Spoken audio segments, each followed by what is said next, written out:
प्रयत्न परमात्म्यापर्यंत गेले पाहिजे, मग आपल्याला परमात्मा भेटेल. मग संतांनी काय केलं? संत त्यांनी भगवंतापर्यंत जाण्याकरिता कडकडले. असं म्हणतात, संत हृदय नवनीत समाना कहा कवी न परी कहे न जाना. नवनीत म्हणजे लोणी, लोणी. ते लोणी 2 वेळेला कडकडतं, 2दा कडकडतं. एकदा स्वतःला पूर्ण होण्याकरिता कडकडतं. त्याची मूळ अवस्था आहे दूध. दुधाचं रूपांतरण, दूध मुळाले तेच दही, त्याचं दही झालं. दह्याची पुढची अवस्था मंथन केल्यानंतर 2 भाग निघाले, एक लोणी एक ताक, एक सार आणि असार. ताक बाजूला गेलं, सार असताना लोणी शिल्लक राहिलं. फक्त लोणी ही पूर्ण अवस्था नाही, त्याच्या पुढे एक अवस्था आहे तूप, बरोबर. मग त्या लोण्याला पण काढवावं लागतं. मग ते घंगरात घातलं, पातेल्यात घातलं, चुलीवर ठेवलं, त्याला कमी कमी गाळ घातला आणि ते कडवलं. ते चांगलं कडलं की कडकड कडकड वाजतं, त्याचा आवाज येतो, कडकड कडकड आवाज येतो. कडकड आवाज आला म्हणजे ते पूर्ण झालं, त्याचा एक गंध येतो, सुगंध येतो. आणि मग त्या तुपेरी बाजूला होते आणि गाळून घेतलं की तूप चांगल्यापैकी साजूक तूप अशा पद्धतीने तयार होतं. ही झाली तुपाची पूर्ण अवस्था. पण तेच तूप परत एकदा कडकडतं. ते परत काय कडकडतं? त्याला जेव्हा आपण वापरात आणतो, एखादं आता उद्या गोकुळाष्टमी, मग आपल्याला फराळाचं करायचं. मग फराळाचं करण्याकरिता म्हणजे थोडे साबुदाण्याची वडे केली पाहिजे. मग साबुदाणा आणला, भिजवला, तो त्याने त्याची वडे तयार केले आणि तो वडा तयार करून त्या तुपात टाकून तुपात टाकला. परत कडकड कडकड आवडलं, परत एकदा कडकड आवडलं. पहिल्यांदा कडकडलं, कोणा करता? स्वतः करता. आता दुसऱ्यांदा कडकडले, कोणा करता? वड्या करता, म्हणजे दुसऱ्या करता.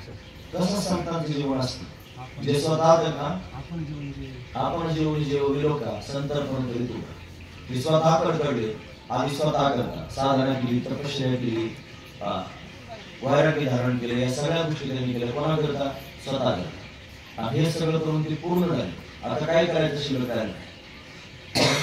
महाराज म्हणतात, तैसा ब्रह्म साक्षात्कार होय ते कोणी गोचरू ऐसा साधन आपल्याला हळूच होते.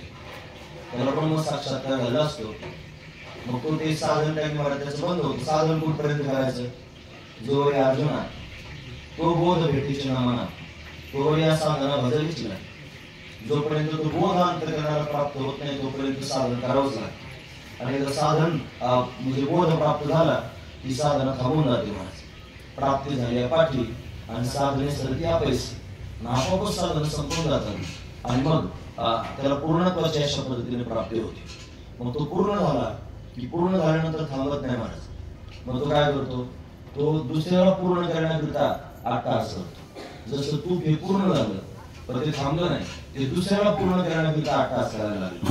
तसं त्यांनी तो महापुरुष, तो महात्मा आणि तो इतरांना त्यांनी पूर्ण करण्याच्या उद्देशाने प्रवास करतो. मग तो पूर्ण करत असताना काय काय करतो? इतरांना पूर्ण करण्यापासून करताना पहिल्यापासून सुरुवात करावी लागते. म्हणजे 12 कडीपासून परमात्म्यापर्यंत जायचं असेल तर बहुत सुकृताची जोडी, सुकृत म्हणजे पुण्य, पुण्य प्राप्त व्हावं लागतं. मग तो महात्मा पुण्याचा संचयच असतो, त्याचं जीवनच पुण्यमय झालं असतं. मग त्याच्या संगतीत मनुष्य गेला की त्या संगतीत पुण्यवान होतो. पुण्यवानाच्या संगतीत गेलं की आपोआपच पुण्य करायला लागतो आणि सहज त्याला पुण्यस्थिती प्राप्त होते. पुण्यवंत व्हावे येता सज्जनांची नावे. त्याचं नाव जरी घेतलं तरी पण पुण्य प्राप्त होतं. ते काय मला मूर्तिमंत असणार परमात्मा तत्वच त्याच्या रूपानं प्रती केले ते चालते ज्ञानाचे त्याचे अवयव सुखाचे कोण मनुष्य पण ते भाग मनुष्य पण त्यांनी फक्त दिसायलाच असतं, पण तो त्यांनी प्रत्यक्ष परमात्माच त्याच्या रूपानं नांदत असतो. म्हणून तेच पुण्यवंत तेच परोपकारी आणि प्रभू त्या नारी नर लोकात ते स्वतः पुण्यवंत आहेत आणि तेच परोपकार करणारे आहेत, जे त्यांनी प्रबोधन करतात. जगाच्या समोर त्यांनी अशा पद्धतीनं उद्धाराची सामुग्री देत असतात. असा त्यांचा दिव्य असणारा स्वभाव असतो. म्हणून त्यांचा दिव्य असणारा अधिकार, हा अधिकार सामान्य लोकांना जरी कळला नाही तरी त्यांचा दिव्य अधिकार 2 लोकांना कळतो. एक आहे संत आणि दुसरा आहे देव. म्हणून संतांचा महिमा तो बहुदुर्लभ, शाब्दिकाची काम नाही. शाब्दिकाला कसं काय कळेल? म्हणजे बहुदुर्लभ जरी झाली म्हैस गाय तरी होईल काय काम देऊ? हा गाय दूध द्यायला लागली आणि ती 40 लिटर दूध द्यायला लागली म्हणजे काय काम होईल काय? नाही. मग तसं त्यांनी फार जास्त बोलायला लागला, फार त्यांनी पंडित झाला म्हणजे काय तो संत होईल का असं नाही. मग तुकामुळे आम्ही व्हावी ते आपण तरीचा महिमा गेलो. जे स्वतः संतत्वाला प्राप्त झाले त्यांना संत काय आहे ते कळते. म्हणून संतांना संत कळतात आणि परमात्म्याला संत कळतात. कारण संत ज्या स्थितीत आहेत ती स्थिती म्हणजेच परमात्मा स्थिती. म्हणून त्या परमात्म्याला पण त्यांची अवस्था अशा पद्धतीने कळते. म्हणून परमात्मा संतांना जाणतो, देवाचे भक्त ते देवाशीच गोड. आणि काहीची गोड काय द्यायची, बाकीच्या काय त्याचं कौतुक काय माहिती, देवाला कौतुक वाटतं का तर त्याला त्यांचा महिमा कळतो. म्हणून संतांचा महिमा तो बहु दुर्गम शब्द वापरला, फार दुर्गम आहे, तो सहजासहजी न कळणार. दोन लोक अशा पद्धतीने त्या महिन्याला जाणतात म्हणजे त्यांनाच तो महिमा अशा पद्धतीने कळतो. म्हणून असे जे संत आहेत की जे अतिशय श्रेष्ठ आहेत, देव सुद्धा त्यांचा आदर करतो, देव सुद्धा त्यांचा सन्मान करतो. म्हणून एवढं श्रेष्ठत्व त्यांना प्राप्त झालेलं आहे की ते त्यांच्या स्वतःच्या सामर्थ्याने तीर्थांना पण पावन करतात. महाराजांचं प्रमाण ते म्हणतात, तीर्थे त्यांची इच्छा कृती ते काळ व्हावया निर्मळ आपणाशी. तीर्थांना सुद्धा जर निर्मळ व्हायचं असेल तर कुठे जातात, म्हणजे त्या संतांच्या संगतीत जातात. मग संतांच्या संगतीत आले की तीर्थ पावन तुमच्या माहिती करता सांग. पंढरपूर वारी जातो की आपण, आळंदीला वारी जातो, पैठणला वारी जातो, तिथं नदी आहे. पंढरपूरला गेली की चंद्रभागा, देवला गेलं, आळंदीला गेलं की इंद्रायणी, पैठणला गेलं की गोदावरी. ते काय तीर्थ आहे. सामान्य लोक तीर्थात कशाला जातात, पाप धुण्याकरिता आणि पुण्य प्राप्त करून घेण्याकरिता. मग आता संतांच्या जवळ जर पुण्य आधीच प्राप्त आहे आणि ते पाप घालवणार ते कशाला जातात, सरळ प्रश्न आहे, ते कशाकरिता जातात. ते तीर्थाचं पाप धुवायला जातात. खरंच तीर्थाचं पाप धुवायला जातात. तीर्थात आता आपल्यासाठी जातात का बाळे आणि जाऊन टाकून येतात तिथं सगळं. खरंच आपण जेवढं जमा केलं सगळं तीर्थात नेऊन सोडून देतो. तीर्थाला कुठं पाहून व्हायचं त्याच्याकरिता उदाहरण सांगते. घडलेला प्रसंग म्हणजे पुंडलिकराय ब्रह्मचारी होते आणि आई वडिलांची फार सेवा करीत होती. मग सेवा करीत होती पण नंतर लग्न झालं आणि लग्न झाल्यानंतर मग बायको आली. बायको आल्यानंतर मग थोडं मन ढवळी मन ढवळून जात ना, मन ढवळ आणि मग आई वडिलांची सेवेत होता आली आणि त्याच्यामध्ये मग नंतर घोटाळा झाला. मग आई वडिलांवरच प्रेम त्यांनी निघालं. आता असं केलं असेल की नाही माहित नाही, पण गाणं म्हणणारे भावगीत तयार केलं. माय पित्याच्या वेळेला दोरी बाहेर खांद्यावरी पुंडलिक काशी यात्रा केली असं म्हणतात की नाही, कशात नाही कोणत्या ग्रंथात नाही माहिती, असं तयार केलेलं आहे. म्हणून त्यांनी आई बाप खांद्यावर घ्यायची तर बायको खांद्यावर घ्यायची. आई बापाच्या वेळेला दोरी बांधली आणि उडत त्यांनी नेलं काशी क्षेत्राची काशी यात्रा केली. काशीला गेली. तिथे गेल्यानंतर त्या आई अंध होते आणि अंध असणारे माता पिता ते अंध असणारे माता पिता चुकले, त्यांची चुका चुकली. याला ते सापडच नाही काय केलं. आता मी जर मोकळा गेलो की आई बाप जर नाही गेले बरोबर तर लोक काय म्हणते, म्हणून नाही गेला तर तो शोधायला लागला की शोधलं पाहिजे आई बापाला कुठे आहे. मग शोध करायला निघाला. रस्त्यात एक आश्रम दिसला. तो आश्रम म्हणतो कुकुट ऋषींचा. कुकुट ऋषी ते कुकुट ऋषींच्या आश्रमात त्यांनी पाहिलं. संध्याकाळची वेळ झाली होती. 3 स्त्रिया आल्या. त्या काळात कमी नव्हत्या, मलिन झालेल्या होत्या. त्या आल्या आणि या पुंडलिकासमोर आश्रमात गेल्या. बराच वेळ त्यांनी आतमध्ये थांबल्या आणि थोड्या वेळाने बाहेर आल्या. बाहेर येताना मात्र फार दैविकमान झाले. अतिशय दिव्य रूप धारण केलं. त्यांनी सगळी मलिनता सगळा मळ निघून गेला. दिव्य रूप धारण करून बाहेर आले. याला आश्चर्य वाटलं, कोण आहे ते? जाताना अशा मलिन होत्या, येताना एवढ्या त्यांनी दिव्य होऊन आल्या. काय प्रकार असेल, काय समोर गेला. त्यांना नमस्कार करायला लागले. लांबो, जवळ येऊ नको. रागावले किती म्हणजे काय, कोण आहात तुम्ही? लांबून बोल म्हणे. तुझ्यासारखे येतात आम्हाला खराब करून टाकतात, पण तुम्ही कोण आहे ते सांगा ना. कोण सांगितलं? मी गंगा, यमुना, मी सरस्वती. गंगा यमुना सरस्वती होत्या त्रिवेणी संगम, त्रिवेणी. आणि त्या कुकुट ऋषींच्या आश्रमात गेले होते. म्हणजे जाताना मलिन होत्या, येताना त्यांनी एवढा दिव्य का झाला. म्हणजे जाताना आम्ही सगळ्या जगाचं पाप घेऊन आलो. ही मलिनता लोक येतात पण ते स्नान करतात तर पाप सोडून देतात. मग ते पाप अशा पद्धतीने घेऊन आलो आणि आतमध्ये जाऊन त्यांनी संतांची सेवा केली आणि त्या संतांच्या सेवेने सगळं पाप घेऊन गेलं. आम्ही परत दैदिप्यमान झालो. आता परत लोकांचा पाप गोळा करायला निघालो. त्यांनी सांगितलं हा महत्वाचा. बाहेर त्यांनी आल्या जाण्याकरिता निघाल्या. म्हणून म्हणजे कोण आहे असे ते संत? म्हणजे कुकुट महाराज.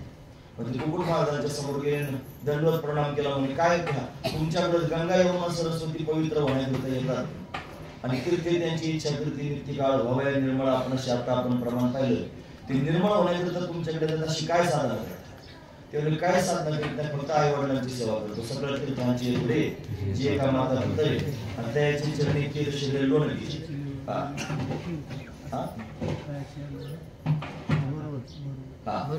म्हणून त्यांच्या चरणी त्यांनी अशा पद्धतीने शरीर मी समर्पित करून त्यांची सेवा करत आहे. म्हणून माय बापाची सेवा केली त्याचा परिणाम त्यांनी मला एवढं सामर्थ्य निर्माण केलं की तीर्थ सुद्धा पावन होण्याकरिता आहे. म्हणून तीर्थांना जरी पावन व्हायचं असलं तरी सुद्धा ते संतांकडे जातात. हा महत्वाचं. आम्ही गेलो कुंभमेळ्यात, स्वामीजी होते त्र्यंबकेश्वरचे. बाबांचा स्वामीजींचा फार चांगला परिचय होता. म्हणजे बाबा त्र्यंबकेश्वरला गेले की पेगलवाडी घाटावर थांबायचे. इथं पेगलवाडी घाटावर थांबते बाबा होते आणि त्या बाबांच्या जवळ त्यांनी थांबायचे. बाबा कर्णकुटी ज्या बाबांकडे थांबायचे त्यांचं स्वामीजींचं फार चांगलं होतं. मग मला बाबा म्हणले की मला एकदा स्वामीजींकडे जायचं. मग स्वामीजींकडे घेऊन गेलो आणि घेऊन गेल्यानंतर बाबांचा स्वामीजींचा चांगला परिचय झाला. मग बाबांचं असं ठरलं पण होतं की आता आपल्याला सांगण्यात यायचं म्हणजे भव्य वस्त्र परिधान करायचे. तर त्याचं एवढं जोडून आलं पण त्याचं ठरलं होतं मात्र की भव्य वस्त्र परिधान करायचे आणि शंकराचार्यांच्या पद्धतीने सांगण्याची दीक्षा घ्यायची. पण कर्मधर्मसेवानंतर ते नागपूरला गेले आणि आमचंही जास्त त्याने मला अंतर तुटलं. हे कार्यक्रमाचे ओघ सुरू झाले आणि मग तो मुद्दाच राहून गेला आणि तो राहिलाच. हा महत्वाचा मुद्दा. म्हणून संत महापुरुष फार दिव्य असतात. त्यांच्यावर आम्ही इथं गेलो कुंभमेळा, ते सांगत कुंभमेळा गेलो आणि गेल्यानंतर ते प्रत्येक आखाड्याची शाही असते, शाही स्नान. त्यांच्या आखाड्याचं नाव आहे आनंद आखाडा. त्याचा भाऊ आहे निरंजनी आखाडा. असे आनंद संप्रदाय वेगळा, आनंद आखाडा असे दोन आनंद आखाडा. त्या आनंद आखाड्याच्या माध्यमातून शाही निघाली. 5-25 साधू होते. आम्ही पाहिले त्यावेळेला 5-25 होते. त्यांचा रथ होता. रथात ते मंडलेश्वर बसले होते आणि नंतर इतके साधू जमा झाले. काही कुठून आले असतील कळलंच नाही मला. त्या पात्रात गेलो आम्ही गंगेच्या. लाखो साधू जाईल म्हणजे जंगलाची वाढली इतकी झाली. त्यांना 25 होते. एवढी कुठून आले असतील. मग स्वामीजींनी विचारलं. आम्ही सगळे झाल्यानंतर शाही झाल्यानंतर त्यांना विचारलं म्हणून स्वामीजी हे काही एवढे साधू कुठून आले? ते म्हणजे गुप्त रूप धारण करून राहतात आणि त्या स्नानाच्या वेळेला प्रगट होतात आणि प्रगट होऊन त्या तीर्थाला पावन करण्याकरिता येतात. त्या तीर्थात प्रवेश करतात. ते तीर्थ त्यांच्यामुळे पावन होतं आणि ते अशा पद्धतीने मग निघून जातात. आपण तीर्थात स्नान करण्याकरिता का जायचं? त्यावेळेला सगळे संत जमा झाले असतात. पंढरपूरच्या वारीला सगळे संत आले असतात. मग त्या तीर्थात ते प्रवेश करतात. मग त्यांनी जरी गोपाळपुराजवळ प्रवेश केला असला, आपण पुंडलिकाजवळ जरी प्रवेश केला तरी त्यांच्या ते वलय तिथपर्यंत आहेच ना महाराज. मग त्यांच्या त्या वलयानं आपलं पाप न ठेवून जात. म्हणून त्या काळात वारीला जायचं. म्हणून त्या काळात चंद्रभागेचं स्नान करायचं. चंद्रभागे स्नान विदितो हरिकथा. हे कशा करता म्हणून चंद्रभागेचं स्नान हे पाप घालवण्याकरताच आहे. म्हणून तीर्थांना सुद्धा सामर्थ्य त्याने अशा पद्धतीने संतांच्या संगतीने प्राप्त होतं. म्हणून तीर्थ सुद्धा त्यांची इच्छा करतात. तीर्थे इच्छिता ती तया साधूजना. मग त्या साधूजनांना तीर्थ सुद्धा त्यांनी म्हणत आपल्याकडे त्यांनी यावं अशा अपेक्षा करतात. पुण्याची गणना करून मग एवढं पुण्य त्या संत महापुरुषांकडे आहे की त्याच्या पुण्याची कोण गणना करू शकता? हा महत्वाचा विचार. म्हणून पूर्वीच्या काळामध्ये आई वडिलांना किंवा श्रेष्ठ जनांना पत्र जर लिहायचं असेल तर त्याच्या पुढे द्यायचे सन बीबी आणि काय तीर्थरूप लिहायचे. आता ते पत्रच बंद झाले महाराज. मग तीर्थरूप लिहायचे. तीर्थरूप म्हणजे तुम्ही तीर्थ स्वरूप आहात. तीर्थाला केवढं महत्व होतं महाराज. सगळ्या जगामध्ये सगळ्यात मोठं तीर्थ जर कोणतं असलं तर त्याला पुष्कर म्हणायचं. पुष्कर राजस्थानमध्ये पुष्कर नावाचं तीर्थ आहे. ती तीर्थांचा राजा आहे. तिथं ब्रह्मदेवाचं मंदिर एकच. सगळ्या भारतात एकच ब्रह्मदेवाचं मंदिर आहे. आता देवळ बांधलेलं आपण सारे देवळ बांधले मग त्याच्यात ठेवली ब्रह्मदेवाची मूर्ती. अशा ब्रह्मदेवाच्या मूर्ती कुठं असू शकतात. पण ब्रह्मदेवाचं मुख्य स्थान जर कोणतं असेल तर पुष्कर. मग त्या पुष्कर तीर्थामध्ये लोक पाप मुक्त होण्याकरिता अशा पद्धतीने जातात. पुष्कर हा तीर्थांचा राजा. प्रयाग हा तीर्थांचा राजा. गंगा यमुना सरस्वती प्रयागराज त्याला म्हणतो. राज त्याचं नाव. मग हे सगळीचे सगळे तीर्थ आहेत. मग काय हे तीर्थ पावन करणारे आहेत पण आपल्याला तिथपर्यंत जावं लागतंय. मग ते आपल्याला पावन करतात. पण संत जे असतात की नाही हे चालतं बोलतं तीर्थ असतात. हे सामान्य तीर्थ नाही, तीर्थराज असतात. म्हणून ते त्याने आपल्याला त्या तीर्थापर्यंत जाण्याचे कष्ट घ्यावे लागतात. आणि संत रूपी तीर्थ आपल्यापर्यंत चालत येतात, हा महत्वाचं. ते स्वतः आपल्यापर्यंत चालत येतात. आपण फक्त त्या तीर्थात स्नान करायची गरज असते. तीर्थात स्नान करायचं म्हणजे काय करायचं? त्या संतांच्या जवळ जायचं, त्यांचे पाय दाबायचे, त्यांना खाऊ पिऊ घालायचं, म्हणजे तीर्थात स्नान झालं. त्या संत रूपी तीर्थाचा अर्थ आहे का? नाही. त्यांच्या वलयात जायचं, त्यांच्या संगतीत जायचं, त्यांच्या विचारात प्रवेश करायचा आणि त्यांच्याकडे जो दिव्य असणारा विचार आहे त्या विचाराला ग्रहण करायचं. तो विचार आपलं पाप ताप घालवणार आहे. 3 प्रकारचे ताप घालून टाकले. आध्यात्मिक ताप, आदिभौतिक ताप, आदिदैविक ताप, हे 3 प्रकारचे ताप संत घालून टाकतात. म्हणजे तापली चंदन निवळी तो कुडी आणि त्रिगुण तो गाडी संत संग. त्रिगुण शब्दाचा अर्थ सत्वरस्तम नाही घ्यायचा. त्रिगुण तो गाडी म्हणायचं तात्पर्य 3 ताप अशा पद्धतीने संत घालवतात. म्हणजे संत सामान्य नाही, हे 3 तापांचं निरसन करणारे आहेत. म्हणून त्यांनी प्रत्यक्ष प्रकट होतात आणि जगाचा उद्धार करण्याची ताकद करतात. ते सामान्य जीवापर्यंत जातात. जीवाला समजत नाही म्हणून त्याला समजून सांगतात, बाबा उठ, उठा, जागे व्हावे आता, स्मरण करा पंढरीनाथा, भावे चरणी ठेवा माता, झुकवावे था जन्माच्या. मग पुढे फार सुंदर सांगतात, धन, दारा, पुत्र, जन, बंधू, सोयरे, विशून सर्व मिथ्या हे जाणून शरण निघा देवाशी, असं त्याला समजून सांगतात. मग त्याला ते समजलं आणि तो संतांच्या संगतीत गेला आणि त्यांचे विचार जर त्याने ग्रहण केले तर त्या विचाराने त्याच्या जवळचं पाप ताप निघून जात, संपून जात. आणि मग ते पाप ताप संपलं की तो ज्ञानाचा अधिकारी होतो. आणि मग त्याला त्या संतांच्या माध्यमातून पूर्ण बोध प्राप्त होतो आणि पूर्ण बोधाने त्याचं जीवन त्यांनी पूर्णत्वाला शिकवलं जातं. इथे कर्तव्यता जीवनाची होते. अशा पद्धतीने त्यांनी संत जीवाचा उद्धार करणारे आहेत. ते संतांचं विशेष असणारं स्वरूप आहे. म्हणून ते चालतं बोलतं तीर्थ हे सांगण्यात येतात. तीर्थ ही चितातीत आहे सांगितलं. म्हणून ते तीर्थ सुद्धा या संतांची त्यांनी अपेक्षा करतात. हे दिव्य तीर्थ, तीर्थाचे तीर्थ असणारे संत आहेत. म्हणून त्यांच्या पुण्याची काय त्यांनी गणना करावी? विलक्षण असणारं पुण्य त्यांच्याकडे पाहायला मिळतं. म्हणून अनेक रूप धारण करून येतात, अनेक अवतार धारण करून येतात आणि जगाच्या समोर अशा पद्धतीने क्रीडा करून दाखवतात. क्रिया तैसे संत जगी आणि क्रिया करून यावी नाही. क्रिया करून दाखवतात म्हणजे शाळेमध्ये जसं एखादा कवायतीचा तास असतो ना, पीटीचा क्लास असतो की नाही, आठवड्यातून म्हणा महिन्यातून एकदा पीटी असते. मग त्या पीटीचा क्लास ज्यावेळेला असतो की त्यावेळेला एक पोरगा स्टेजवर असतो. ती एकारे, दोनारे, तीनारे, 4 असे ते वाजले, 2 वाजण्याचा कार्यक्रम चालू असतो. मग त्याच्यानुसार ते असे एकारे, दोनारे, तीनारे असं ते करतात की नाही, अशी कवायत चालू असते. मग स्टेजवर एक उभं केलेलं असते, बाकीचे सगळे खाली असतात.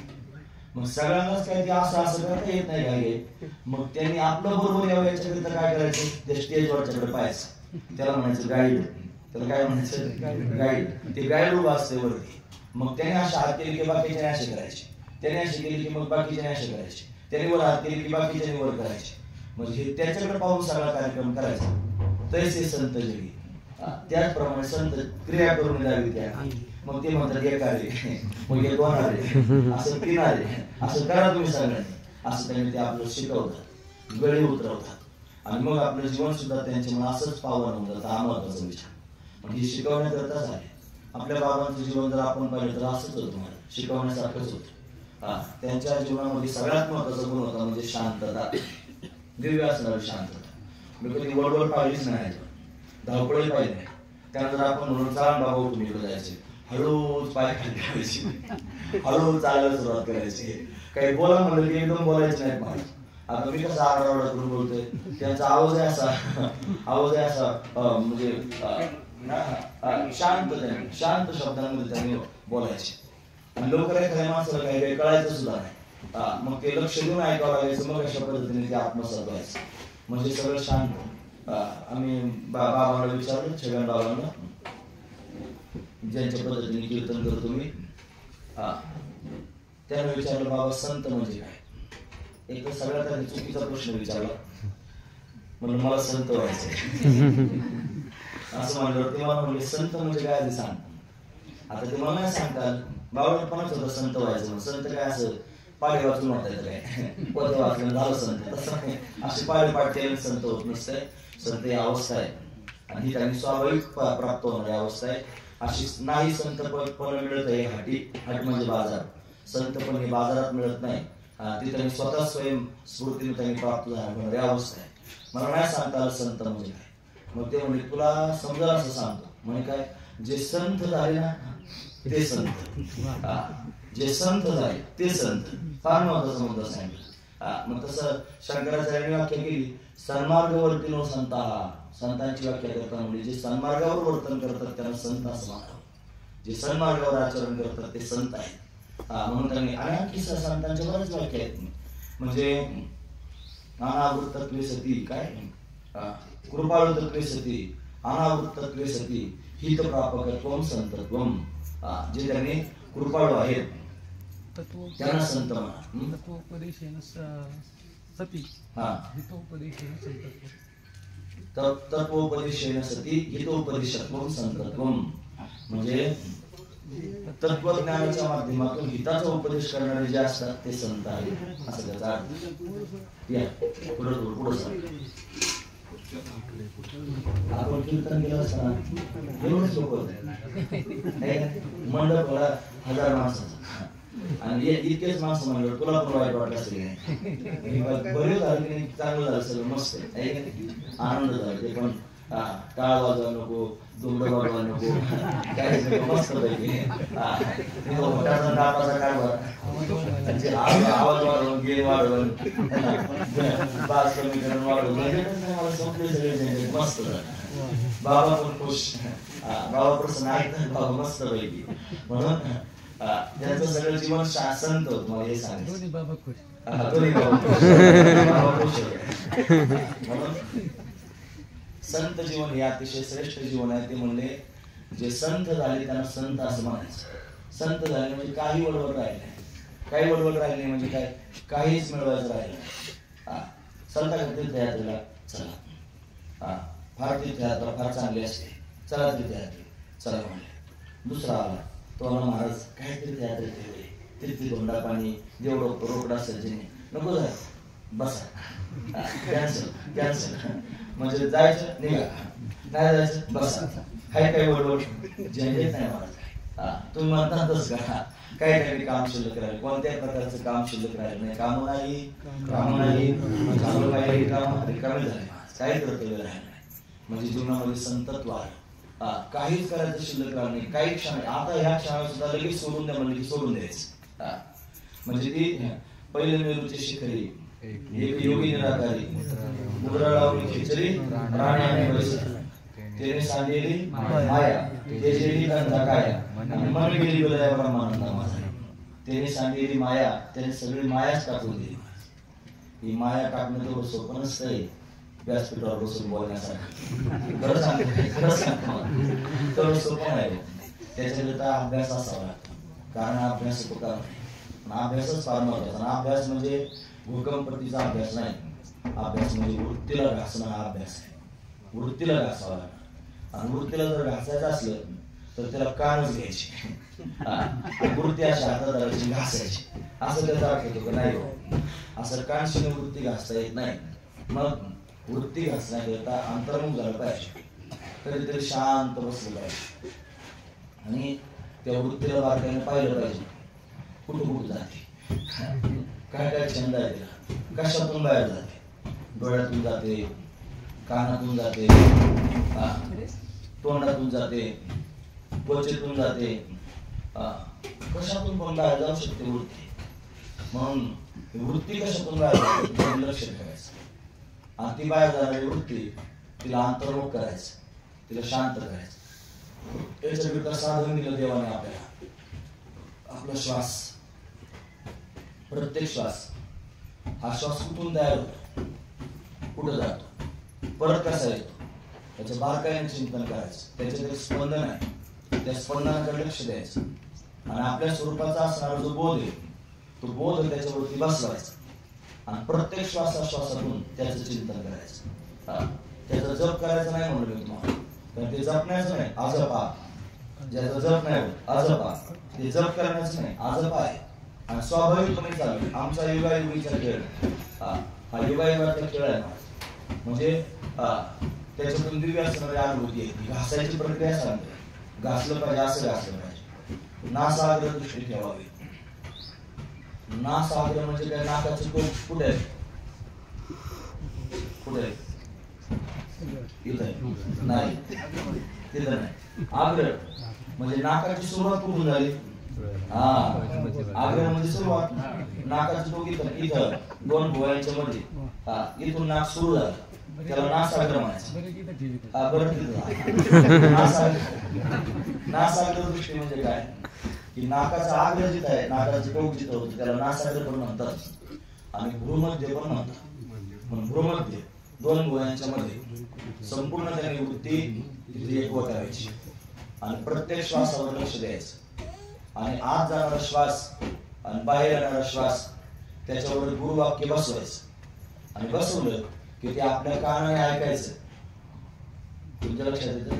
ते कानाने ते ऐकलं की बाकीचं ऐकायचं बंद होत. खरंच ते जर नाही ऐकलं कानाने तर बाकीचं ऐकू येतं, बाकीकडे सगळं लक्ष त्याने पांगून जातं, कानाने तेच ऐकायचं.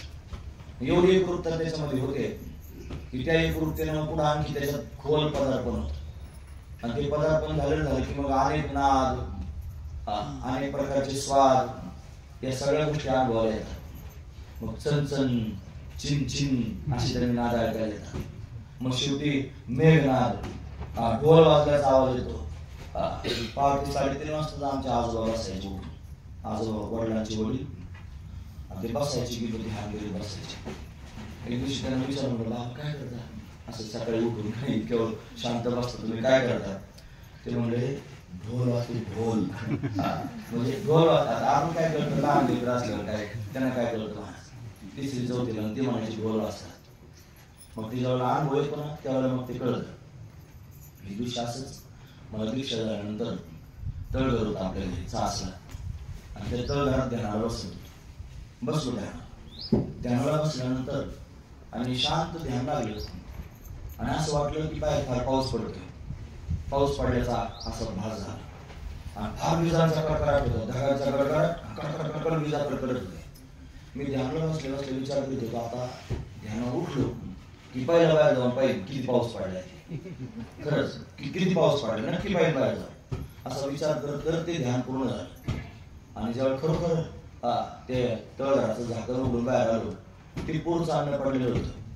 कुठे ढग नव्हता, पाऊस नव्हता, गडगडाट नव्हता, कडकडाट नव्हता, काहीच नव्हतं. मग हे काय झालं? मग स्वामीजीनं पत्र लिहून पाठवलं, मला असं झाले. मग ते पत्र पोहोचायला 8 दिवस.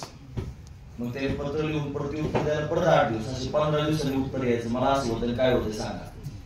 मग ते म्हणून तर बाबांची माझी भेट त्याच कारणाकरता झाली. एवढं 15 दिवसानंतर निरोप यायचा स्वामीजींचा की मी साधना करायला बसलो, मला साधनेचा असा अनुभव आलाय आणि हे काय मला सांगा, आता याच्यात काय करू.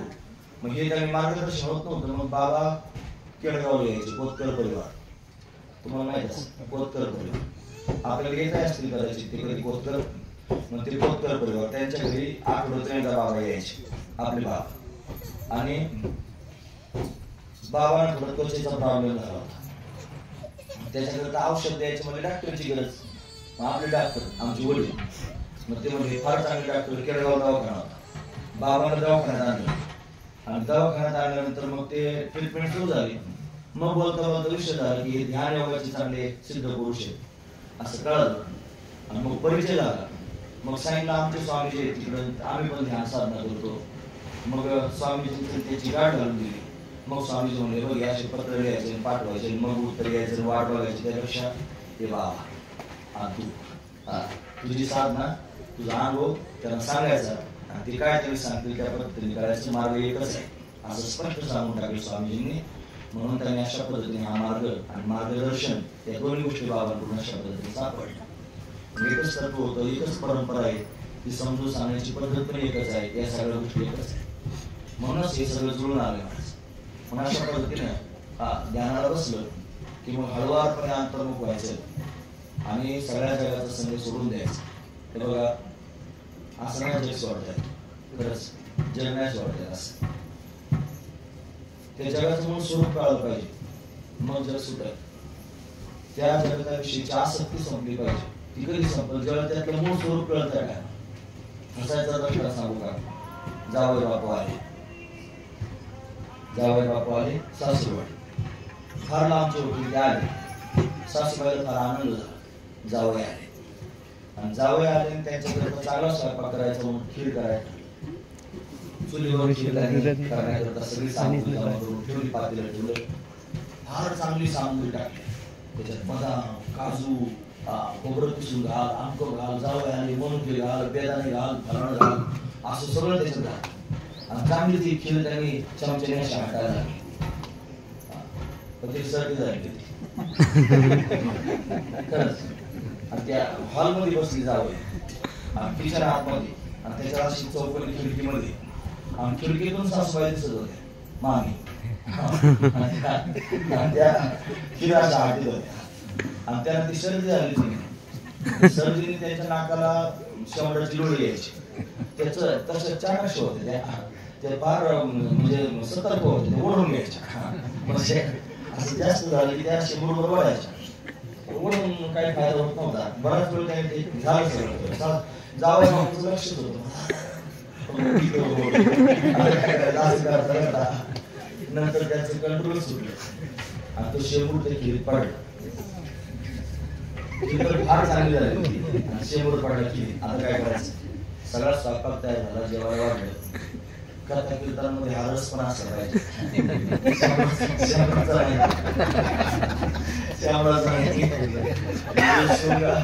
शृंगार वीर करुणा अद्भुत हास्य भयानक विभत्स रौद्र शांत सेनवदा कीर्तिता रसा. शृंगार रस, करुण रस, अद्भुत रस, भयानक रस, आणि त्याचे विभत्स म्हणजे घाणेरडेपणा, तो पण एक रसच आहे. म्हणून त्यांनी विभत्स रस प्रवचनात आलं पाहिजे, सगळे आले पाहिजे रस त्याच्यात. म्हणून तो आलाच माझा. जेवायला वाढलं, खीर वाढली, जावई बापूला आदर्श होता. जावई बापू बदाम घातले, काजू घातले, मनुके घातले, सगळं घातले. खाना एक घास सुद्धा नाही खाल्ला, एक घास सुद्धा. तो मला पथ्य आहे. डॉक्टरने मला सांगितले दुधाचे पदार्थ खायचे नाही, मला त्याची ॲलर्जी आहे. किती कष्टाने खीर केली खरं सांगा, पण खाल्ली का? चांगली नव्हती बा, चांगली होती, पण त्याचं शेंबूर पडलं.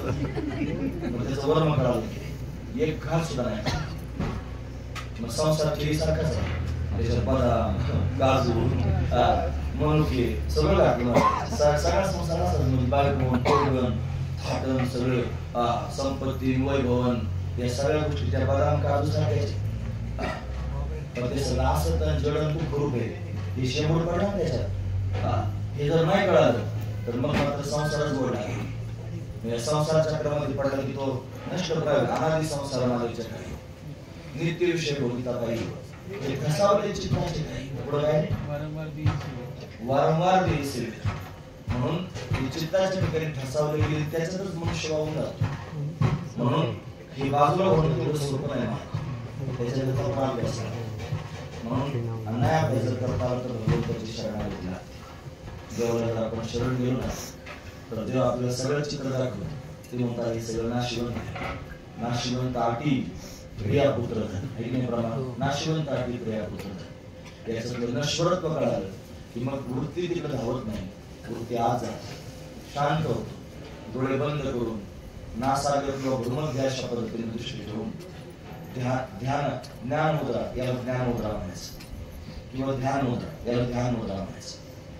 90 अंशाच्या कोणात त्याने बसायचं, असं नाही बसायचं, असं बसायचं, सरळ बसायचं. निर्दंड सरळ असला पाहिजे, ध्यान मुद्रा असली पाहिजे, डोळे बंद असले पाहिजे, नासाग्र दृष्टी असली पाहिजे, प्रत्येक श्वासाकडे लक्ष असलं पाहिजे, आणि शांतपणे गुरुवाक्याचं स्मरण केलं पाहिजे. म्हणून ध्यान मूळ गुरुमूर्ती, पूजा मूळ गुरुपदम, मंत्र मूळ गुरुवाक्य, मोक्ष मूळ गुरु. त्यातलं मंत्र मूळ गुरुवाक्य घ्यायचं. गुरुचं वाक्य हेच मंत्र आहे.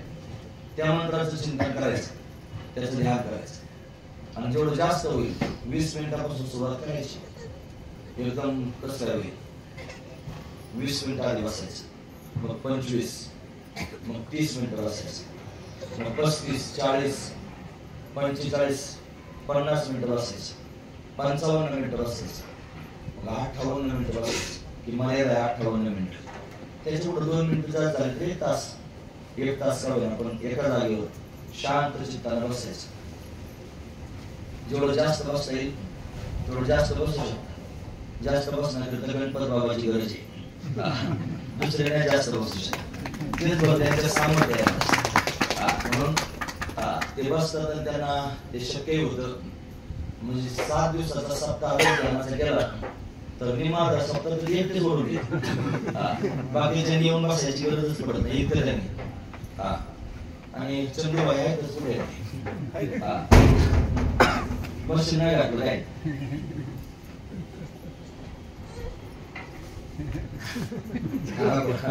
असं म्हणून अशा पद्धतीने 58 मिनिटं का होईना पण आपण एका जागेवर बसून ध्यान केलं पाहिजे. वृत्ती घासली जाते, वृत्तीला धार लागते आणि ती वृत्ती अंतर्मुख होते, स्वरूपाकार वृत्ती होते. आणि ती स्वरूपाकार झाली वृत्ती ही सगळ्या जगतापासून दूर घेऊन जाते आणि अनंतात विलीन करून टाकते. मग त्याला ती सवय लागते ना. सवय लागून लागून लागून एक दिवस असा येतो की त्याचं शरीर सहज सुटून जातं. त्या झाकल्या भेटीचा दिवा काय झाला काही जसं त्यांनी मला एखाद्या गाडग्याखाली दिवा झाकून ठेवला तर तो त्यांनी आपोआप शांत होऊन जातो. जसं निर्वातीचा दिपू सर्व खाण्याची कम निर्वात तैसा स्थिर बुद्धी स्वस्वरूपी. म्हणून निर्वातीचा दिपू वात म्हणजे वारा आणि वारा नसताना दिवा लावलेला आहे. तो जसा कंपायमान होत नाही, हलत नाही, तसं साधना करता करता ज्याची वृत्ती निर्वातीच्या दीपासारखी झाली, तो सर्व खाण्याची कम तो हलत नाही, तसा स्वस्वरूपाच्या ठिकाणी जो दृढ झालेला आहे तोच एक दिवशी झाकल्या भेटीचा दिवा काय झाला केलं या अवस्थेपर्यंत जातो. त्याला सहज शरीर सोडता येतं. ते झाडाचं पान जसं गळून पडतं तसं सहज त्याला शरीर सोडता येतं, अशी त्याची अवस्था झालेली असते. म्हणून हे ज्यांना प्राप्त झाले, हे ज्या स्थितीवर गेले, हे जे महापुरुष आहेत ते पूर्णत्वाला गेले, त्यांना काही शिल्लक आहे. साखरे महाराजांच्या आश्रमात जाताना साधक आश्रमात गेट आहे बाहेर रस्त्याच्या कडेला, म्हणजे देऊचा रस्ता जातो ना मोशीकडे, आणि तिथं रस्त्यात गेट आहे आणि त्या गेट मधून आतमध्ये प्रवेश केला. साधक आश्रमात जाण्याकरता डाव्या हाताने समाधी, अशी समाधी बांधली डाव्या हातात. कोणाची समाधी म्हणजे ती मोठी साखरे महाराज होते त्यांची समाधी तिथं गावर बांधली. मग त्याचं कारण ऐकलं. म्हणजे ते सिद्ध पुरुष रस्त्याने चालले, रस्त्याने चालले होते आणि रस्त्याने जात असताना एक शिष्य त्यांच्या बरोबर होते आणि त्या शिष्याने त्यांना प्रश्न विचारला. म्हणजे महाराज सिद्ध महापुरुष शरीर कसं सोडतात ते सांगा. सिद्ध महापुरुष शरीर कसं सोडतात ते सांगा. सांगतो. गेले ते रस्ता सोडून आत गेले. थोडस शेत होत, थोडस निखरलं ढेकळं जागा गेली आणि अशी बसली. त्याला वाटलं सांगतील मला बघा असे बसतात, असे डोळे बंद करतात, असं चिंतन करतात, असं मला काय ते सांगतील. काही सांगितलं नाही त्याला. ते गेले, बसले आणि बसूनच राहिले. 10 मिनिटं झाले, 20 मिनिटं झाली, अर्धा तास झाला, 1 तास झाला, तर ते बसूनच. त्याला वाटलं आता सांगतील, मला सांगतील, बोलायचं मनस्थितीत बोललेच नाही ते. मग काय करावं. 1.5 तास झाला, 2 तास झाले तरी उभाच. मग त्याने विचार केला काय आता का बरोबर बसले एवढं. धक्का दिला की शरीर पडलं काय, लगेच खाली पडलं शरीर. घाबरला काय झालं महाराजांना. माणसं गोळा करून आणले आणि मग विचार काय झालं होतं. म्हणजे काय नाही, मी फक्त त्यांना प्रश्न विचारला होता की ते सिद्ध महापुरुष शरीर कसं सोडतात. मग सांगावं की नाही असं सोडतात. सोडूनच दाखवलं डायरेक्ट गेलेच महाराज निवड. तिथं समाधी तयार करावी लागेल. त्या जागेवर सोडलं डायरेक्ट शरीर सोडून दाखवलं. म्हणजे किती घासाघीस झाली असेल, किती टाइम मला पूर्णत्व प्राप्त झाला असेल, कधी पण शरीर सोडण्याची क्षमता तयार झाली. अशी क्षमता निर्माण होण्यापर्यंत हे बाबा आधी बाजूला करावं. बाबा काय आंदोलन जाऊन थांबले होते. एकांतात का बरं राहा, त्याचं कारण हेच शांत एका जागेवर साधन करणं फार महत्वाची गोष्ट. म्हणून याबद्दल बाबा हे सगळी दुनिया पाहिजे आपल्याला. सगळी शिष्य शाखा पाहिजे, सगळी दुनिया झाली पाहिजे आणि याच्यात आपल्याला हिंडायचं. हे सगळं त्यांनी हिंडता होत नसते. त्याच्याकरता कुठेतरी एकांत साधला पाहिजे, त्याच्यातून राजीनामा दिला पाहिजे. जसं संन्यास घेतात संसारातून संन्यास. काही लोक राजकारणातून संन्यास घेतात, परत निवडणूक घडायचं नाही, राजकारणातून संन्यास. तसं परमार्थातून पण संन्यास घेतला पाहिजे. संसारातला संन्यास म्हणजे परमार्थ. परमार्थातून काय संन्यास घ्यायचा. परमार्थ ते प्रपंच वाढवून ठेवतो ना आपण, हा प्रपंचच आहे. आता हे आश्रम तयार केलं प्रपंच नाही का, याला मेंटेनन्स नाही काय आहे ना. घरी काही पोर होती सांगले हा मग हा पण प्रपंच आहे.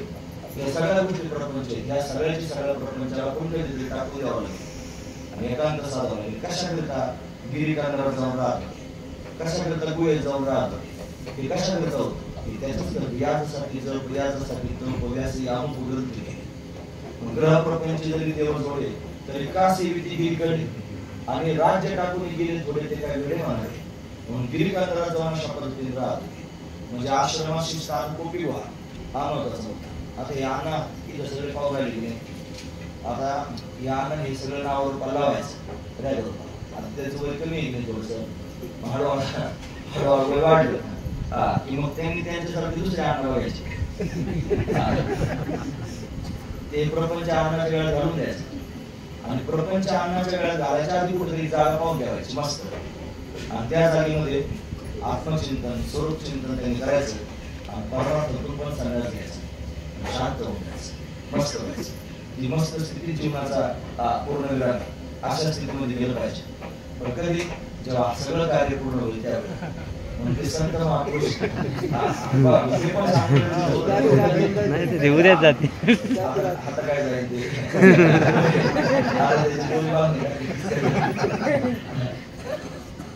म्हणून हे सगळं कार्य पूर्ण झालं की मग मात्र आपल्या मार्गावर चालायचं. जसे शुकाचार्य महाराज बोलू अहंकार मात्र एका जागेवर थांबवतो.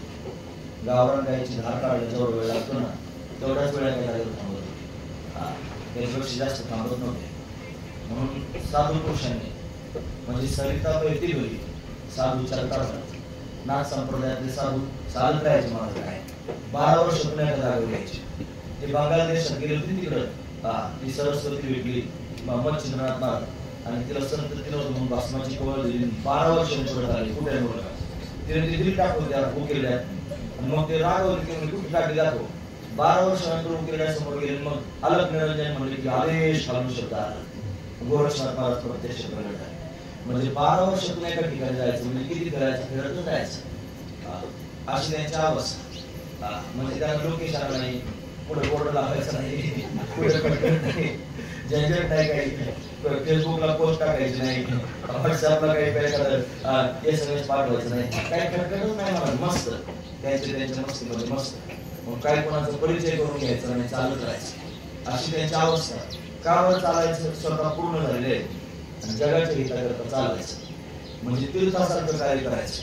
तीर्थ त्यांच्या अपेक्षेकरता तीर्थ इच्छिता तिथाया साधूजना पुण्याची गणना कोण केली. बहुरूप सोय तारावया जन अवतार घेऊन इथे आले. मग ते स्वतः त्यांनी अवतार घेऊन आले. अनेक रूप बहुरूप म्हणजे अनेक रूप घेऊन आले. अनेक रूप घेऊन काय केलं, अवतार घेतला आणि अवतार घेऊन अशा पद्धतीने आले.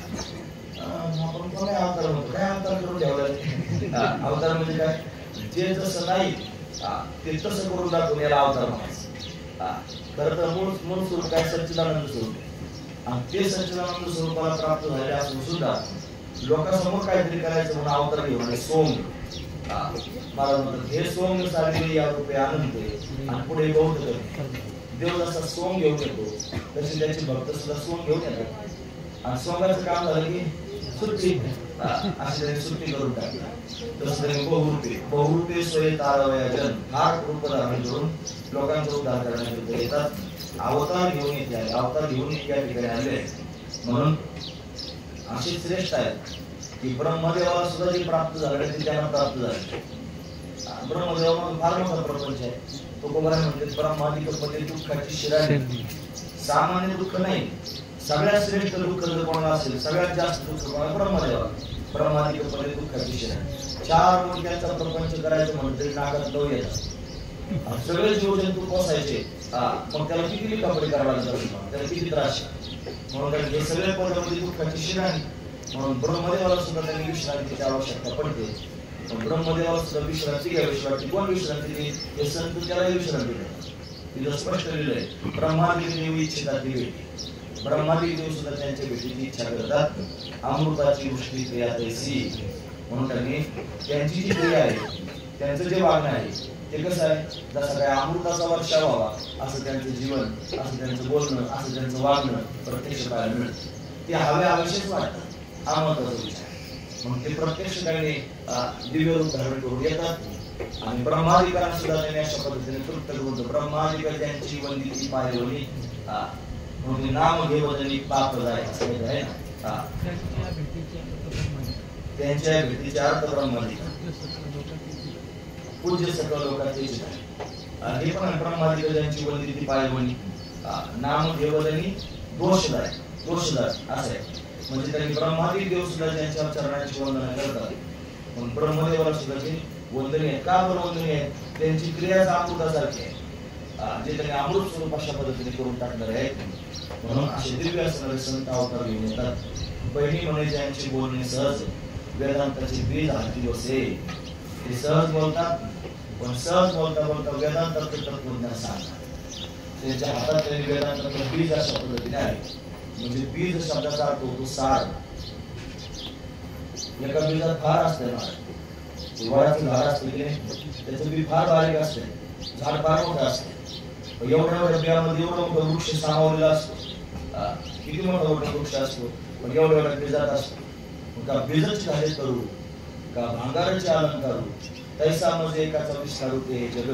पण बीजच करू अशा पद्धतीने होतं. म्हणून वेदांताचा वृक्ष फार मोठा आहे. पण त्या संपूर्ण वृक्षाचं त्यांनी सार जर काय असेल तर तुमच्या गुरुनाची तुम्हाला दिले ना, तुमच्या श्वासात बसवायला ते वेदांताचं सार आहे. हा महत्वाचा विचार.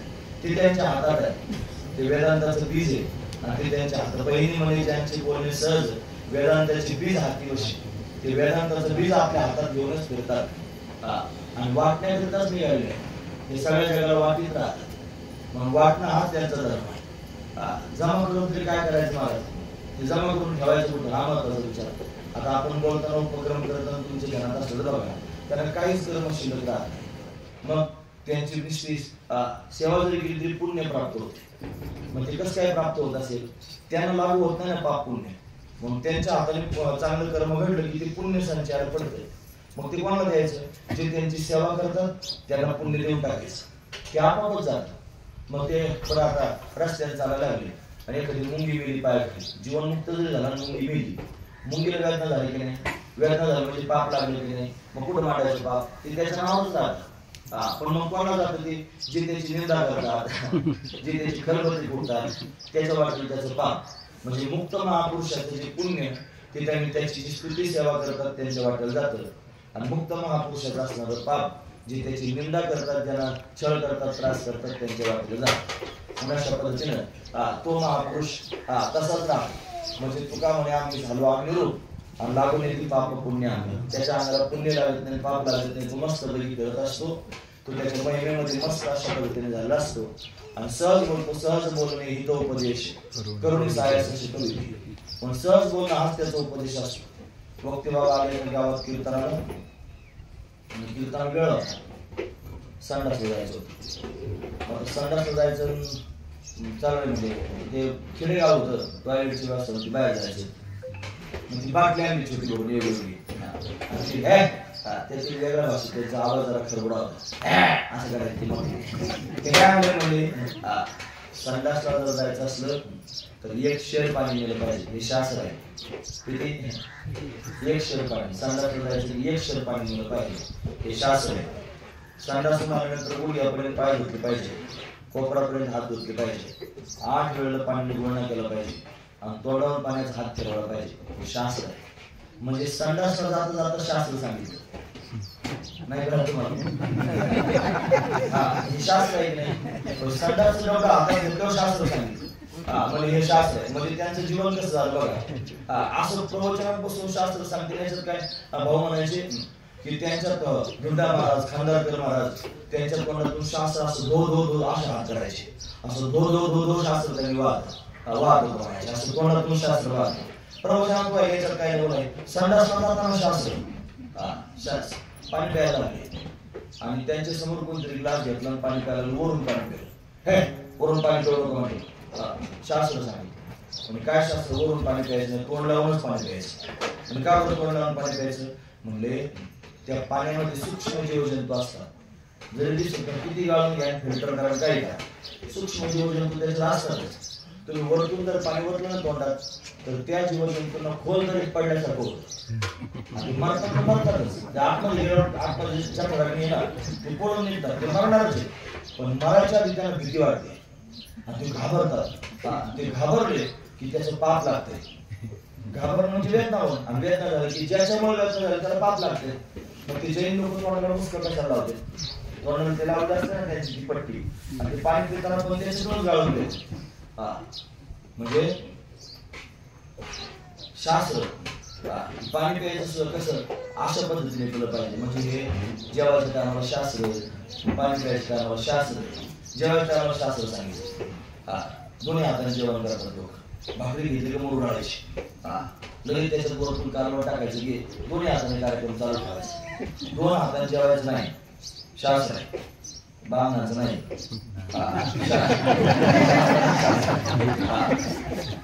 शास्त्र शास्त्र तुम्हाला सांगतो, ब्राह्मणांची पंगत वेगळी असते, त्यांच्या पंक्तीमध्ये सुचलभूत असते, नियम असतात. असेच नियम असतात.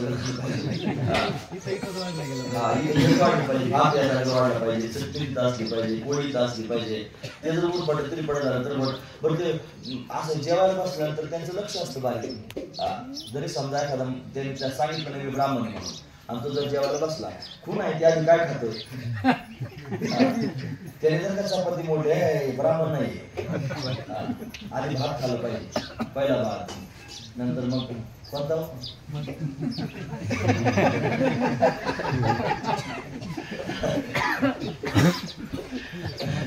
मधला भात, मग त्याच्यानंतर शेवटचा भात, पांढरा भात, शेवटचा भात.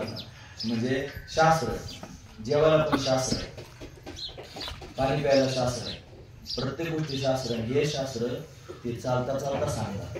म्हणजे त्यांचं जीवन शास्त्रमय झालं की नाही. हा मग पहिली म्हणजे त्यांचे बोलणे सहज, जे सहज बोलतात मग सहज बोलले तरी शास्त्र सांगतात. हा त्यांचा अधिकार, हे त्यांचं मोठं आहे.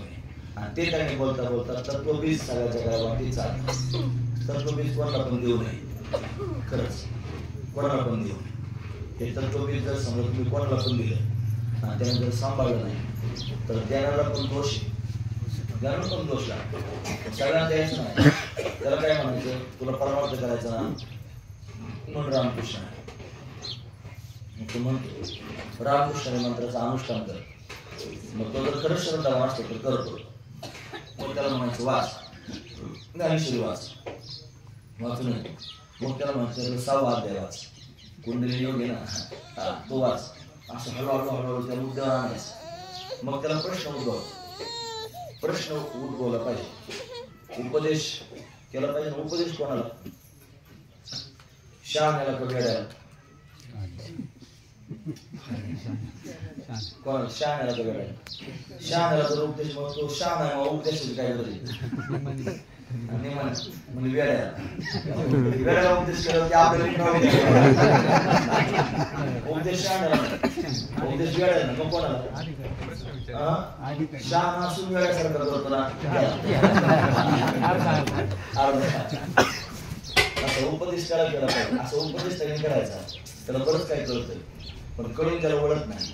त्याला मुद्द्यावर आणण्याकरिता उपदेश करायचा. उपदेश करून त्याला मग तो त्या स्थितीमध्ये आला, मोक्ष रेखी आला. मोक्ष रेखी आला म्हणजे काय? मोक्षाच्या योग्यतेचा झाला, तो भाग्याने नटला.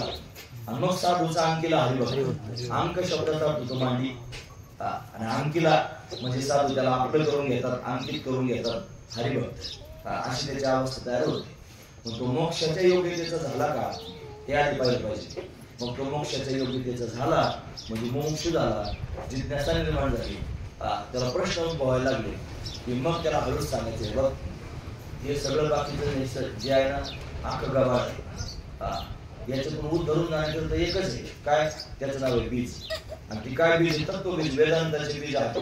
ते वेदांताचं बीज आहे, ती मी तुला सांगतो. आदिनाथ उमा मच्छंद्र सहज त्याची प्रेममुद्रा गोरक्षात दिली, पूर्ण कृपा केली. ती म्हणले की ज्ञानोबरायांच्या नंतर ही सगळी परंपरा बंद झाली आणि ज्ञानोबरा म्हणजे प्रगट होई बोले विश्व ब्रह्मची केले हे त्यांनी झालं. त्याच्यामुळे ही सगळी परंपरा बंद झाली. ही परंपरा बंद झाली. मग महावाक्याचा उपदेश शास्त्राने सांगितले गुढ लावायचा. शास्त्र म्हणतं अपरोक्ष ज्ञान जर व्हायचं असेल ना तर श्रीगुरूंनी उच्चारण केलेल्या महावाक्याचा श्रोत्राशी संबंध प्रथम श्रवण हेच अपरोक्ष ज्ञान असेल. म्हणून श्रीगुरूंनी महावाक्याचा उपदेश करावा आणि तो त्यांनी म्हणत त्या अधिकारी असणाऱ्या साधकांनी श्रवण करावा. मग काय होईल? काना वचनाची भेटी सरिसाची पैकी रेटी आणि वस्तूची होणी होती कवणी म्हणून त्यांनी त्या स्थितीत तो निघून जातो. मग त्याला त्यांनी पूर्णता प्राप्त होते त्या साधूच्या कृपेने. म्हणून श्री संत बाईनाबाई म्हणतात ते संत सहज बोलतात आणि त्यांचं सहज बोलणं सुद्धा त्यांनी तत्वबीजापर्यंत घेऊन जातं. पण वेदांताचा असणार त्यांनी सार जे तत्वबीज आहे आणि ते तत्वबीज ते संत महापुरुष सामान्य असणाऱ्या जीवाला अधिकार तयार करून प्राप्त करून देतात. मग त्याचा उद्धार होऊन जातो. हा त्यातला भाव आहे. म्हणून ही जी परंपरा आहे ही बाबांच्या कृपेने आपल्यापर्यंत आली. ती अशीच परंपरा आहे. हा सगळा बंद बाबांच्या ठिकाणी बसतो. तीर्थ याची दाखली तयार साधली. पण तीर्थधारी महाराज त्या संतांच्या अपेक्षा करतात असं जीवन त्यांचं तीर्थ स्वरूप अशा पद्धतीचं होतं. पुण्याची गणना कोण करी अगणित असणारं पुण्य त्यांच्याजवळ होतं. त्यांच्या फक्त दृष्टीनंच फार समाधान प्राप्त होतं. तुम्ही दर्शन घ्यायला गेले आणि दर्शन घेऊन त्यांच्याकडे पाहिलं की त्यांनी 2 मिनिटं तुमच्याकडे पाहावं. तुमची कॅपॅसिटी पाहावी. काय साधना करता कसे करता. तुम्ही जर डळमळत असले मग ते असे करायचं. तर असं जर बघा तुम्ही आठवा काढतो एखादा माणूस आला तो दर्शन घ्यायला लागला आणि तो जर त्या स्थितीत नसला की ते असे करायचे. आणि एखादा खरोखर जर ते कसा करण्यासारखा असला की त्याला प्रेरणा द्यायची माणसं. त्याची जर भ्रूमत द्यायची नाही आपण डोळ्यात नाही पाहिजे. भ्रूमत द्यायला पाहिजे.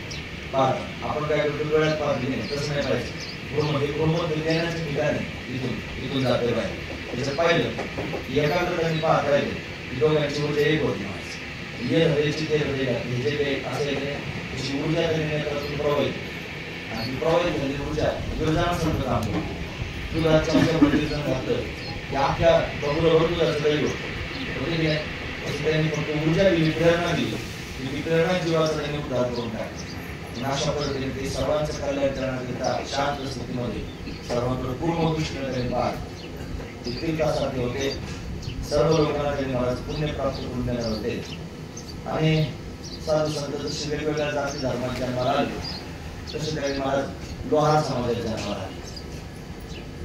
मंदिर बाबा त्यांना भेटले ना की त्या हे सगळं साहित्य घेतलं बरोबर खुर्पे बिरपे सगळे तयार केले. तुम्ही पडलं त्या बाजारात गेले आणि हंबीर बाबा आले. त्यांची गाडी इकडून गेली आणि मग ते त्यांची दृष्टा झाली. कोण बाबा असतील आले गेले कळलेच नाही. नंतर धर्मसेवेला त्यांची भेट झाली. बरोबर आहे ना. अशा पद्धतीने भेट झाली. मग तो साक्षात्कार झाला. मग कळलं की हेच आपले श्री होय. मग ते अशा पद्धतीने भेटले पाठी घालला. मग संपर्क झाला संघ झाला कृपा प्राप्त झाली आणि जीवन त्यांनी प्रवाहित झालं. मग सुरुवातीला अण्णांची संस्कृती झाली होती.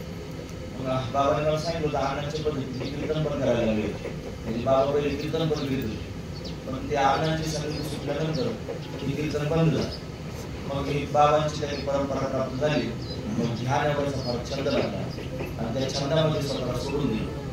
मग बरेच साधक तयार झाले. साधकांना अनुभूती यायला लागली. अनुभव त्यांनी भरपूर अशा पद्धतीने आले आणि सगळे साधक त्यांनी त्यांच्या संगतीमध्ये आम्ही पूर्णत्व करून गेले आणि त्यांना सगळं घेऊन टाकले आणि स्वतःच्या छंदामध्ये मस्त झाले. असे श्रेष्ठ असणारे संत आपल्या सगळ्यांना मिळाले. ते सहज बोलून सगळ्या जगाला वेदांताचं तत्वबीज देणारे होते आणि त्यांच्या कृपेने आपल्यापर्यंत ते येऊन पोहोचलं. ते आपल्याला दिसत नाही. का बरं दिसत नाही? प्रकृतीचा नियम आहे. उपजेचे असेल हे जे शरीर आहे हे प्राकृतिक आहे.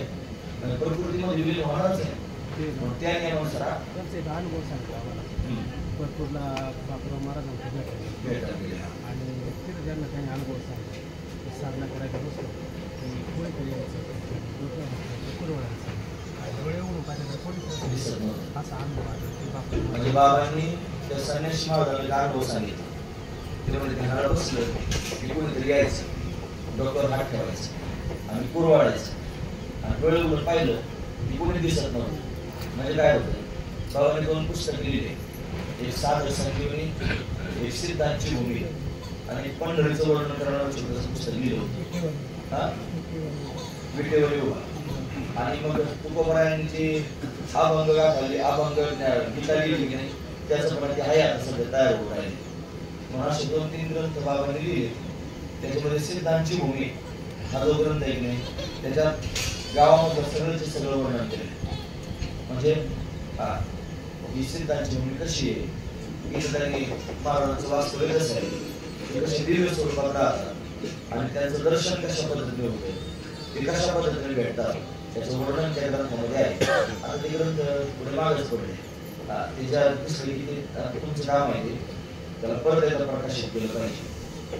म्हणून तुम्ही जे लिहिले ग्रंथ आहेत की नाही, ते ग्रंथ सुद्धा आता हळूहळू या माध्यमातून प्रकाशित व्हायला पाहिजे, सगळ्या लोकांपर्यंत पोहोचले पाहिजे. अण्णांनी पण बरेच ग्रंथ लिहिले, पण ते ग्रंथ नुसते लिहून काय करतात, सगळ्या समाजापर्यंत पोहोचले, सगळ्यांच्या हिताचे होते. पण अशा पद्धतीने त्या ग्रंथात वर्णन आहे, सिद्ध कसे येतात आणि अनुग्रह कसा करतात. सिद्ध महापुरुषांच्या अनुभूती सुद्धा बाबांना चांगल्यापैकी प्राप्त झाली होती आणि तीच अनुभूती ती इतरांना अशा पद्धतीने देत होते. पण त्यांचं जीवन अतिशय दिव्यतेने होतं. त्यांनी दिव्यत्व सगळ्या जगाला दिलं आणि प्रकृतीच्या नियमानुसार त्यांनी हे शरीर जसे जीर्ण वस्त्र सांडीचे, नूतन पिढीचे, तसे देहांतरात धरीचे चैतन्य या नियमानुसार त्यांनी वासांशी जीर्ण आणि यथावे आहे आणि शरीर त्यांनी महाराज वस्त्रासारखे त्यांनी टाकून दिलं आणि त्यांना दुसरं शरीर धारण करायचं काही काम नाही, ते स्वरूपात मिळेल. ते सगळ्या ठिकाणी आहे. मग त्यांना कुठं शोधायचं, म्हणजे मम हृदय सद्गुरु जेणे तारू लहान संसार गुरु म्हणून विशेष अत्यादरू विवेकावर आता हृदय हे आपुले चौपाळून या भले बरे बसू पावले श्री गुरुची. मग हृदय स्थानामध्ये ते आता सध्या विराजमान आहे. पण आपण आपल्या हृदयामध्येच त्यांचं चिंतन करावं. ते आपल्या हृदयामध्ये त्यांनी आपल्याला दिसतात, आपल्या दर्शनाच्या पद्धतीने देतात आणि आपलं जीवन त्यांनी कृतार्थ करतात.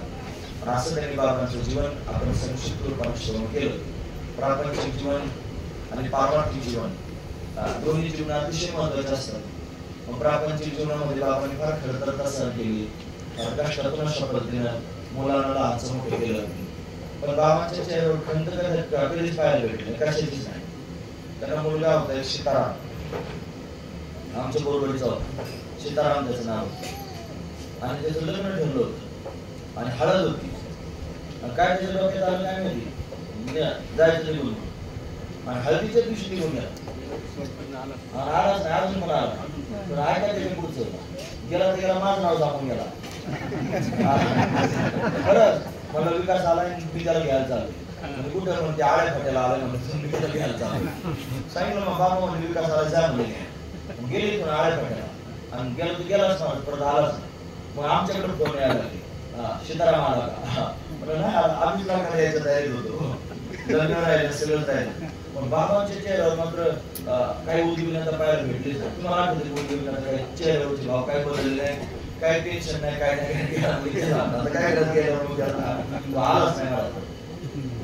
म्हणजे त्यांच्या चेहऱ्यावरचे भाव असे काही त्यांना फार शेवटी कफ झाला, निमोनियासारखं झालं, छातीमध्ये कितीतरी सगळा त्रास व्हायला, दवाखान्यात ऍडमिट केलं.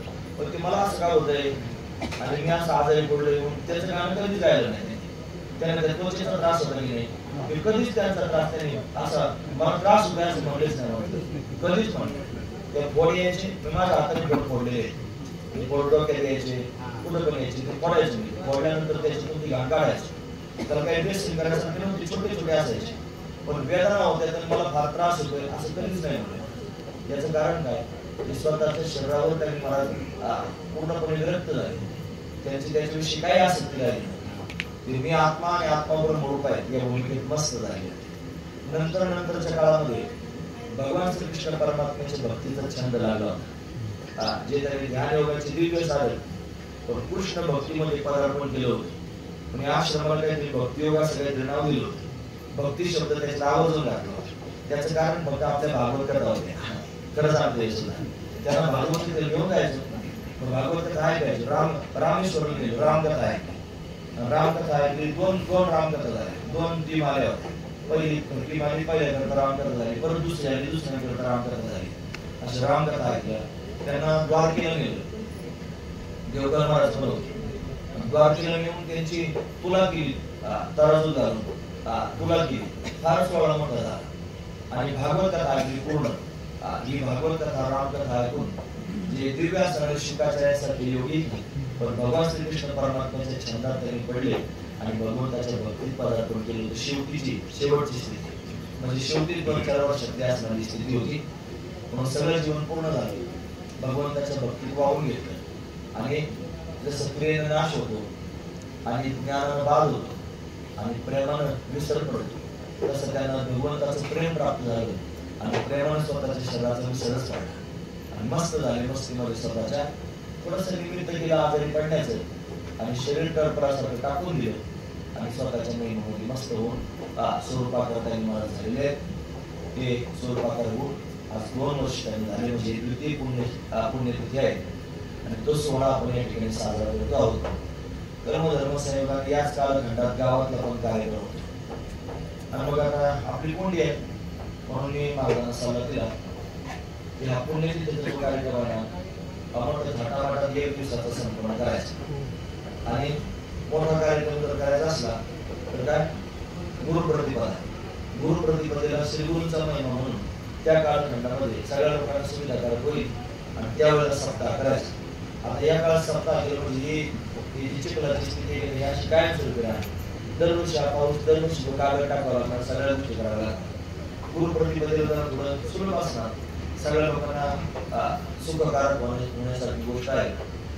तो मोठा कार्यक्रम त्या काळात होईल आणि असे काही वेळोवेळी उपक्रम या आश्रमामध्ये होत राहतील. ज्ञानयोगाचा जो सप्ताह त्यांनी बाबा करत होते तो सप्ताह मात्र आता अण्णांनी सगळ्या लोकांना एकत्र करून परत सुरू करावा आणि 7 दिवस त्यांनी बाकी काहीच न करता विनोबा करायचं नाही. बाकीचं काय बाकी कोणतीच गोष्ट करायची, 24 तास फक्त ध्यान करायचं.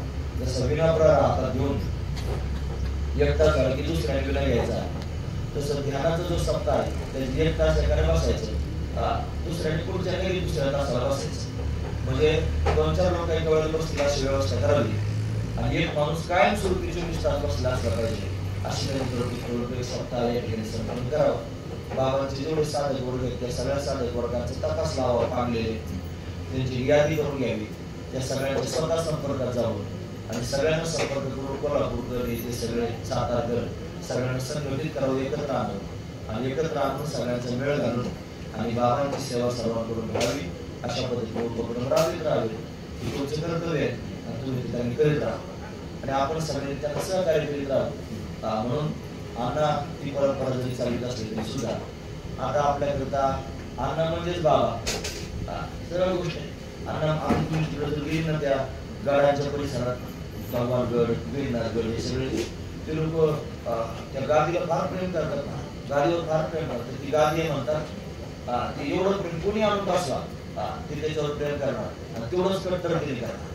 मग आपण असं समजायचं की हे बाबांचं स्थान आहे आणि बाबांची परंपरा हे चालू राहिली आणि म्हणून आपण बाबांसारखंच त्यांना आदर द्यावा आणि आदर देऊन त्यांच्या प्रत्येक कार्यामध्ये सहभागी व्हावं आणि सहभागी होऊन बाबांचं कार्य अशा पद्धतीने करावं. कार्य पण संपन्न होतील, आपल्याला पण सेवा घडेल आणि परमार्थाचा पण आनंद सगळ्या लोकांना घेता येईल. त्याचा विशेष असणार हा. आता हा संगम आहे म्हणजे हंबीर बाबा आणि स्वामीजी 3 गोष्टी एकत्र झाल्या.